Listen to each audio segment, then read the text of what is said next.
ഇന്ന് കേരളത്തിലെ ഒരു പ്രധാനപ്പെട്ട യാത്രയാണ് നിങ്ങൾക്ക് ഞാൻ ഒരുക്കുന്നത്.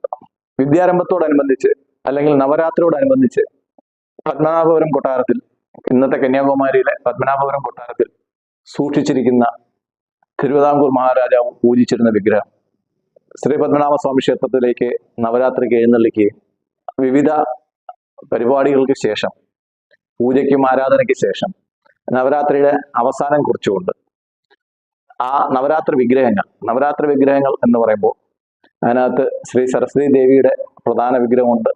അദ്ദേഹത്തിന് സരസ്വതി ദേവിക്ക് അകമ്പടിയായി എത്തുന്ന കുമാരസ്വാമി എന്ന് പറയുന്ന സുബ്രഹ്മണ്യൻ സ്വാമിയുടെ വിഗ്രഹമുണ്ട്.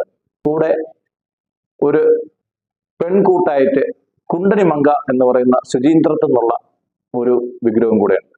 ഇതിന്റെ കൂടെ തന്നെ ശ്രീ കുമാരസ്വാമി എഴുന്നള്ളുന്നു എന്ന് സങ്കല്പിക്കുന്ന വെള്ളിയിൽ തീർത്ത 3 അടിയോളം പൊക്കമുള്ള ഒരു കുതിരയും വെള്ളിക്കുതിരയും ഉണ്ട്.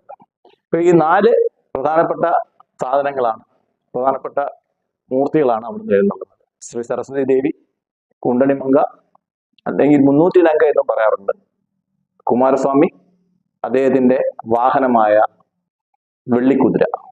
ഇത് തിരുവനന്തപുരത്തുള്ള നവരാത്രി ഉത്സവം കഴിഞ്ഞ് തിരിച്ച് പത്മനാഭപുരത്തേക്ക് പോകുന്ന വഴിക്ക് കള്ളിച്ചൽ എന്ന് പറയുന്ന സ്ഥലത്ത് ഇറക്കി പൂജ ചെയ്യുമ്പോഴത്തേക്കുള്ള, ഇറക്കി വിശ്രമിക്കുമ്പോഴത്തേക്കുള്ള രംഗങ്ങളാണ് നമ്മൾ ഇന്നത്തെ വീഡിയോയിൽ കാണിക്കുന്നത്.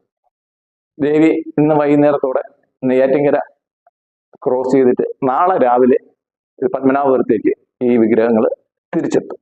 കാണുക. നന്ദി, നമസ്കാരം.